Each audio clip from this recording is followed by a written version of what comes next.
Hello everyone, welcome to Frusciante Friday. It's Frusciante time again, once again upon us. This week I thought we'd tackle probably one of his most decorated and fan favourite albums of his solo career, and that's this.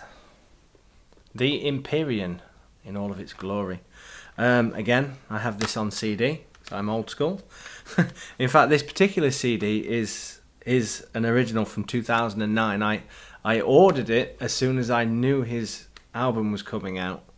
So I was in university at the time, and back then in 2008 or 9, whenever it was, when he announced it, he had a little vlog that he was doing. I think it was on WordPress, like johnfrusciante.com, and he was, very rarely he'd write something, and there was mention of a new album. And then I got the Guitarist magazine, which had him on the front cover, and it had pictures in his house talking about it. And anyway, so I ordered it, and this is it. This is the CD. I've had it since 2009.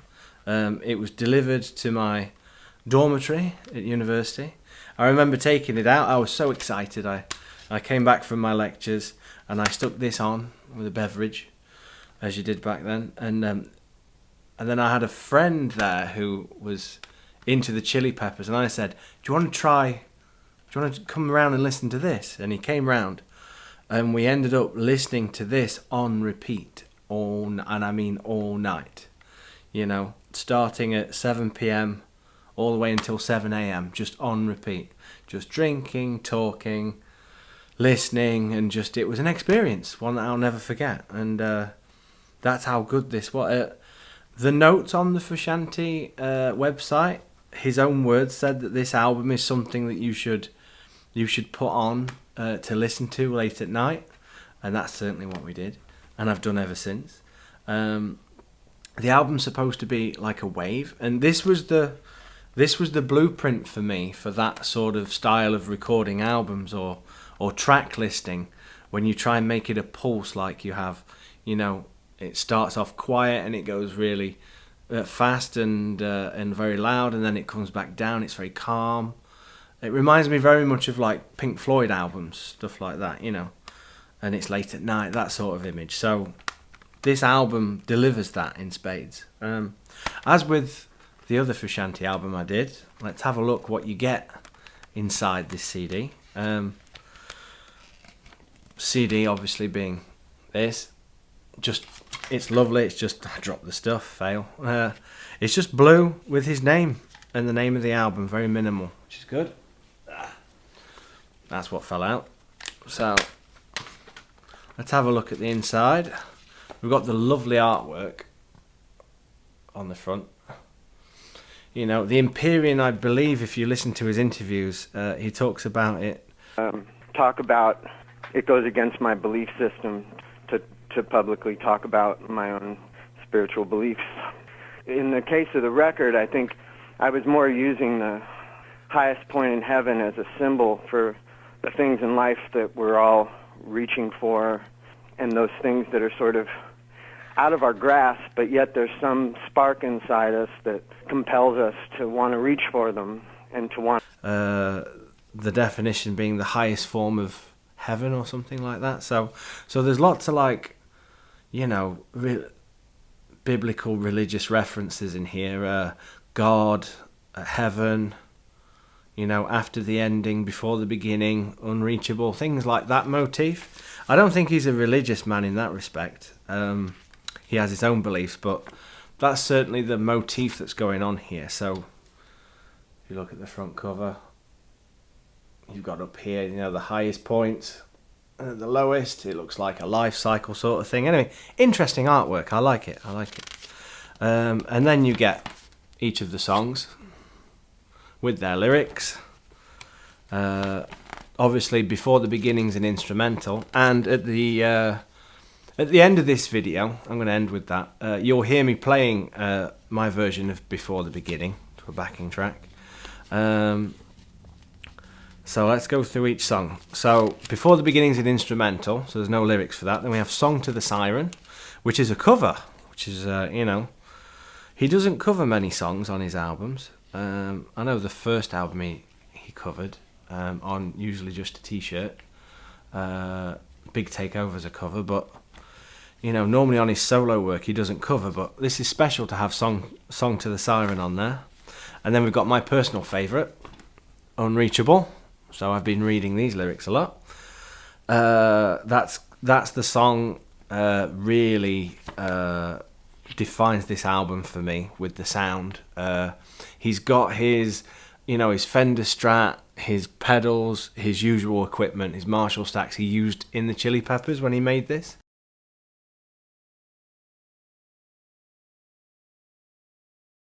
So yeah, he gets to use his pedals from the Chili Peppers, which is quite cool.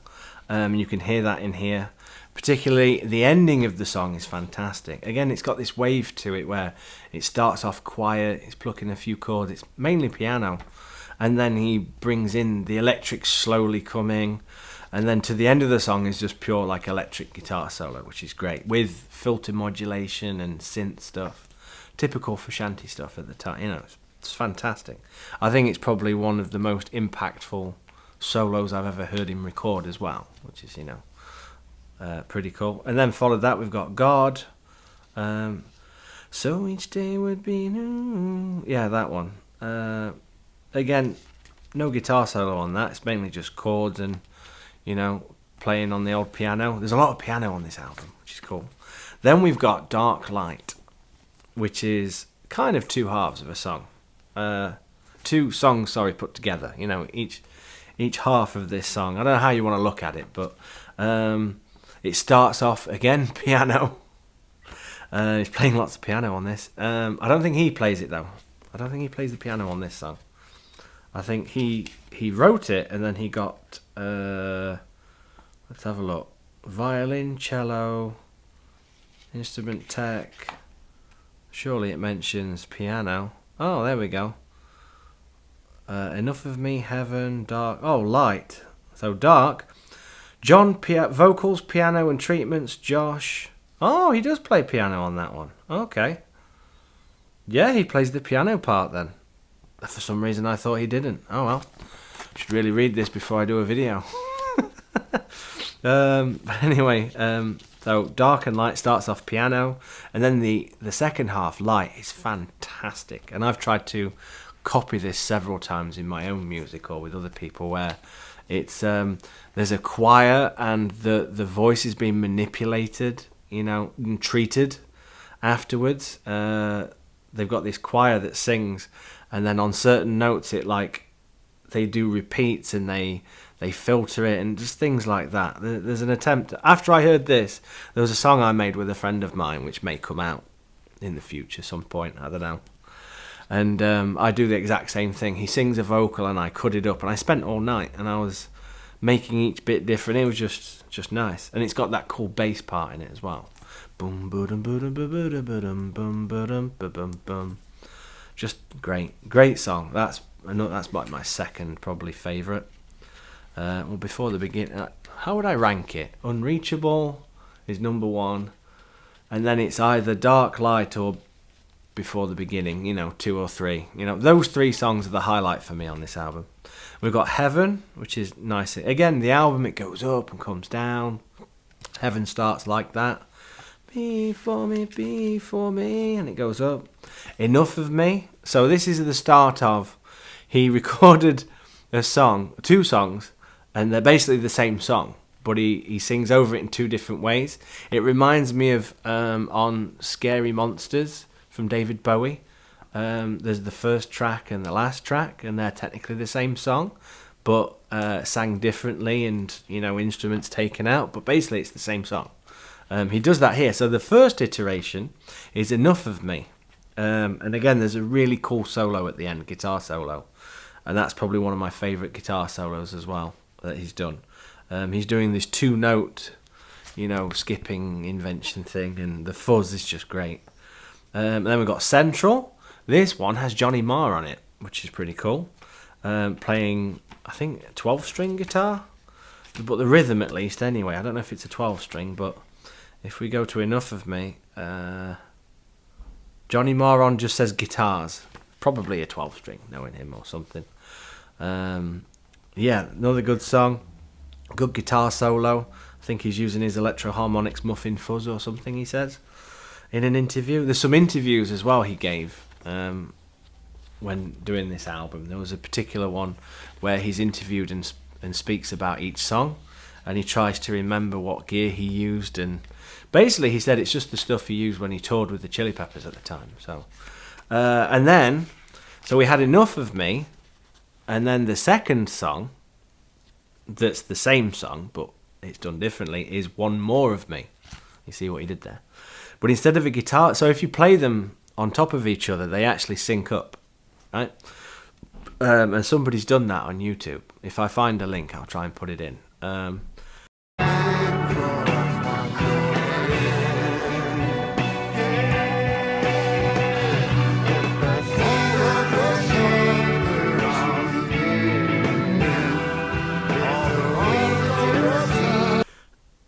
And what's good about this is for the guitar solo, it's different now. It's changed to cello and violin section, so a string section.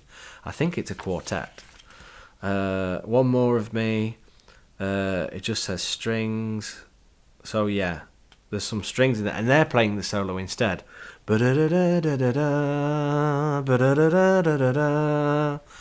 Fantastic. And then we've got After the Ending, when it's just things are coming at you from left, right and centre through the headphones. If you're listening through headphones, I suggest you do.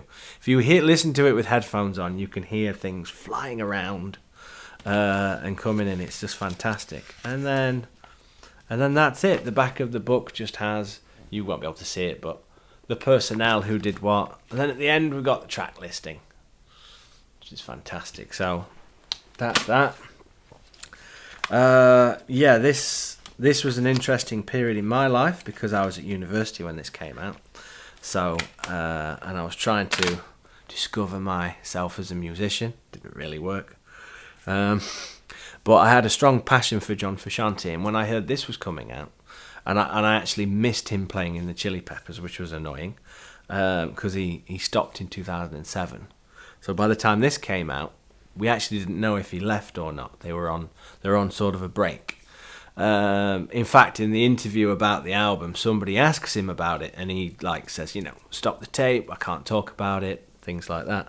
But this was great. We got a John Frusciante solo album which was psychedelic, experimental. It had guitar solos, it had the DS2, it had his Strat, it had the whole lot. It's just, I can't recommend this album enough. So that's it. That's me talking about the Empyrean and going through it. In this video, you're going to hear 2 examples of songs for me playing. I love this album to death, so I hope you've enjoyed it.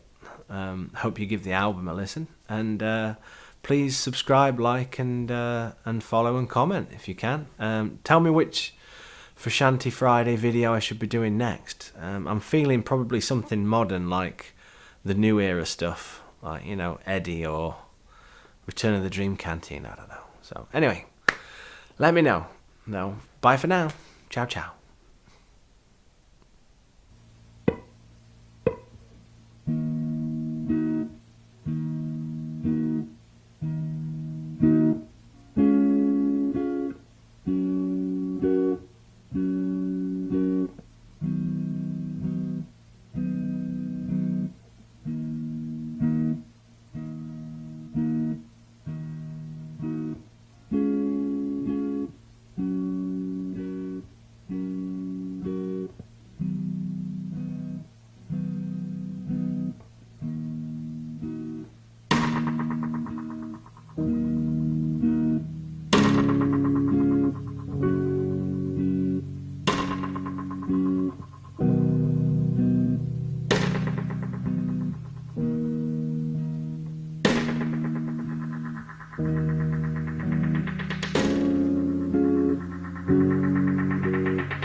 Wow.